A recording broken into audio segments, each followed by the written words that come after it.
आज संडे आहे आणि संडे दिवशी आमच्या घरामध्ये नॉनव्हेज होत नाही, असं कधी होतच नाही. पण आज मिस्टर बाहेर गेल्यामुळे त्यांनी बाहेरून काहीच आणलेले नाही, उशिरा आले. त्यामुळे घरामध्ये सुके बोंबील होते तेच केलेले आहेत. बोंबीलचे तुकडे करून घेऊन ते भाजून घेतलेले आहेत. त्याच्यामुळे बोंबीलचा जो उग्र वास आहे तो कमी होतो. आणि पाण्यामध्ये भिजत ठेवलेले आहे. तोपर्यंत कढईमध्ये तेल गरम करून एक बारीक कांदा चिरून घेतलेला आहे. आता हा कांदा चांगला लाल होईपर्यंत परतून घ्यायचा आहे. पहा, 1-2 मिनटं कांदा चांगला परतून घ्यायचा आहे. तोपर्यंत बोंबील स्वच्छ धुवून घेत आहे.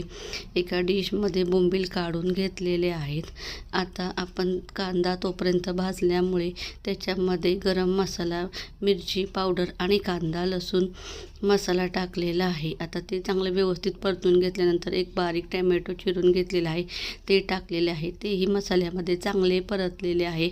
आता टॅमॅटो थोडं मऊसर होण्यासाठी मीठ टाकलेले आहे. आणि बोंबील हे खारे असल्यामुळे जास्त मीठ टाकायचे नाही, थोडेच मीठ टाकलेले आहे. आणि आता हे धुतलेले बोंबील व्यवस्थित मसाल्यामध्ये परतून घ्यायचे आहे. 1 ते 2 मिनटं लागतात परतण्यासाठी.